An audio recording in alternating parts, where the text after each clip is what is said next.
जोहार दोस्तों, आप सभी को आपका अपना चैनल नाग पूर्णिमा फाउंडेशन में स्वागत है। आज के इस वीडियो में हम लोग चर्चा करेंगे झारखंड के क्षेत्रीय राजवंश में। टॉपिक रहेगा मानभूम के बारे में, मानभूम में मानवंश। तो आज हम लोग चर्चा करेंगे मानवंश के बारे में। तो सबसे पहले हम लोग इसमें चर्चा करते हैं कि आखिर ये क्षेत्र है कहाँ पे। मानवंश, मानभूम या धनबाद जो अभी वर्तमान में है, अगर इसको देखें तो फिर क्षेत्र की ज़रूरत ही नहीं पड़ेगा। और ये कौन सा है? मानवंश, मानवंश। ठीक, अगर हम लोग झारखंड का मैप कुछ इस तरह से अगर देखें,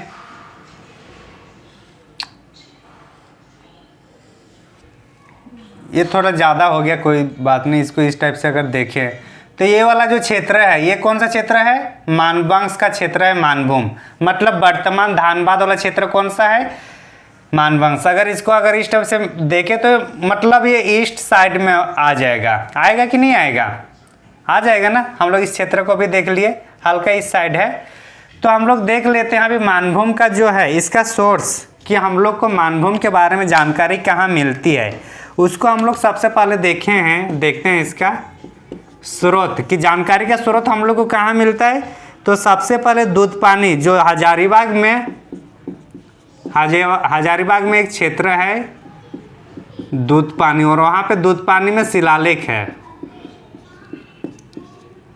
वहाँ पे जो शिलालेख है उसके बारे में फिर पता चलता है कि यहाँ पे मानवंश रहे हैं। इनका और एक स्रोत जो हम लोग को मिलता है वो है कि धनबाद में कहाँ पे? धनबाद में मिलता है। और अभिलेख का नाम है गोविंदपुर अभिलेख। गोविंदपुर अभिलेख, गोविंदपुर अभिलेख के बारे में हम लोग इसमें पता चलता है कि, और ये गोविंदपुर अभिलेख ने किसने लिखा, ये भी हम लोग को ध्यान रखने वाली बात है। तो इसको जो लिखे हैं, इसका नाम है कवि गंगाधर। क्या नाम है? कवि गंगाधर। तो जो कवि गंगाधर है, इसने कौन सा अभिलेख लिखा है? गोविंदपुर अभिलेख। और इसमें क्या चीज़ का स्रोत है? मानभूम का, मानवंश का। और दूध पानी शिलालेख में भी किसका बारे में जानकारी है? मानवंश का। तो ये हम लोग देख लें इसके सोर्स के बारे में कि हम लोग की जानकारी कहाँ से प्राप्त होती है। तो इसमें इम्पोर्टेंट जो पॉइंट है उसी को हम लोग चर्चा करने का कोशिश करेंगे। तो स्रोत इम्पोर्टेंट है।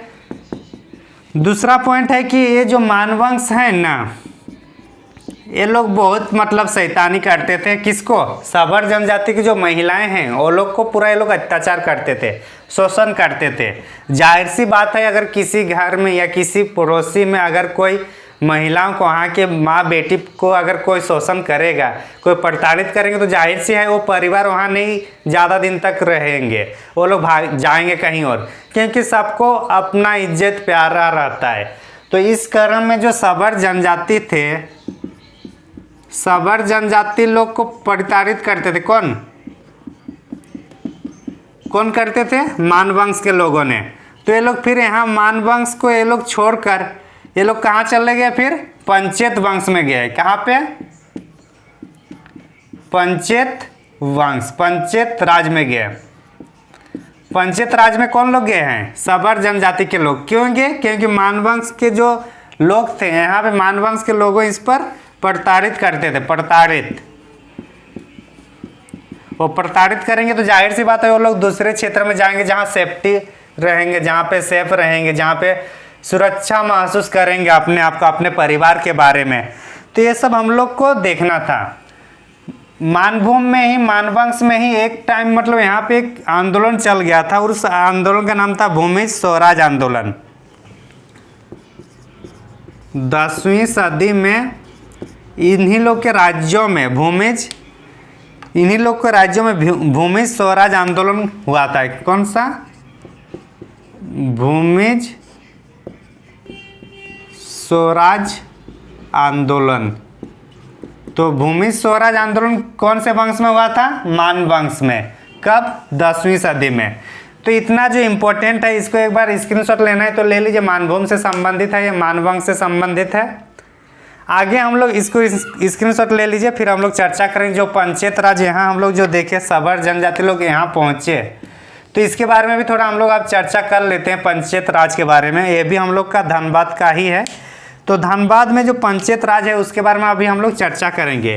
पंचायत राज के शासक के बारे में ऐसा मतलब वो लोग का जो चिन्ह है, जैसे कि जो गाय है गौवंशी है, उस गाय की जो मतलब पूंछ है, उसका जो चिवड़ मतलब पूंछ टाइप का जो होता है, उससे उसका जो चिवड़ है वही वो लोग का राज चिन्ह है।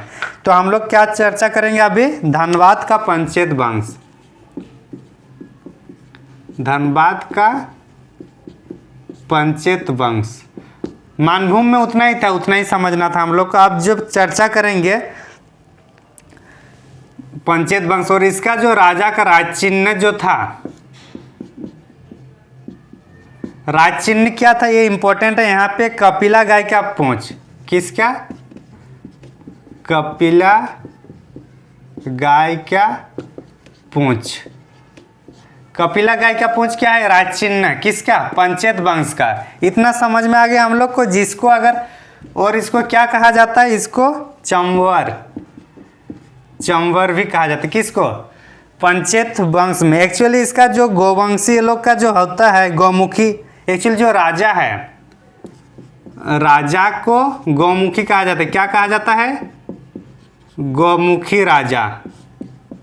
मतलब गाय से संबंधित ये लोग का है, तो वो लोग का चिन्ह भी क्या होगा, गाय का पूंछ है, गाय से संबंधित ही कुछ होगा। और उसी को क्या कहा, चंवर कहा गया। गौमुखी राजा किसको कहेंगे, जो पंचायत वंश में जो शासक हुए हैं उसको हम लोग क्या कहेंगे, गौमुखी राजा। ठीक, यहाँ तक समझ में आ गया।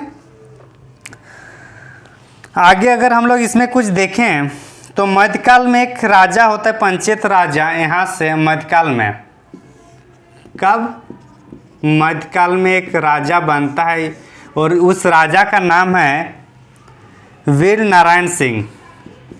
वीर नारायण सिंह, वीर नारायण सिंह एक राजा बनता है। आप लोग को इसे कमेंट करना है, क्योंकि इसके पहले वाले जो हम लोग मध्यकाल पढ़ाए तो उसमें ये लिखे हैं कि वीर नारायण सिंह को किसने पराजित किया है, ये कमेंट करना है। तो ये पराजित हो जाता है, वीर नारायण सिंह पंचायत वंश का ही राजा है।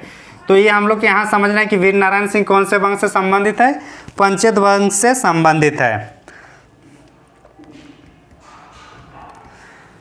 और मुगलों ने इसको पराजित किया, ऑप्शन में मतलब कमेंट में बताना कि कौन से मुगल के कौन शासक ने इसको पराजित किया, क्योंकि पहले वाले वीडियो में हम लोग इस पर चर्चा कर चुके हैं। तो पंचायत वंश को लगा यार बार बार यहाँ पे हम लोग पर आक्रमण हो रहा है, तो क्यों नहीं अपना जो राजधानी है, राजपाट जो क्षेत्र है, उसको थोड़ा हम लोग बदलें, थोड़ा कहीं दूसरे जगह हम लोग शिफ्ट करें। तो इसी क्रम में ये लोग अपना जो राजधानी है, राजधानी को कहाँ ले जाता है, झालदा। झालदा अभी हम लोग का वेस्ट बंगाल में है। यहाँ इन्होंने राजधानी को शिफ्ट करता है, कौन, पंचायत वंश के, पंचायत वंश में अपनी राजधानी कहाँ बनाई ये लोग, झालदा में। तो इसको स्क्रीनशॉट लेना है तो ले लीजिए। तो आज की इस वीडियो में हम लोग मानभूम के मानवंश के बारे में चर्चा की और धनबाद के पंचायत वंश के बारे में चर्चा के लिए। दोनों ही छोटे वीडियो है, दोनों मिलाकर, लेकिन बहुत इंपॉर्टेंट है। यहाँ से आएगा तो क्वेश्चन इन्हीं में से एक दो क्वेश्चन आपको देखने को मिल जाएगा। तो थैंक यू फॉर वॉचिंग।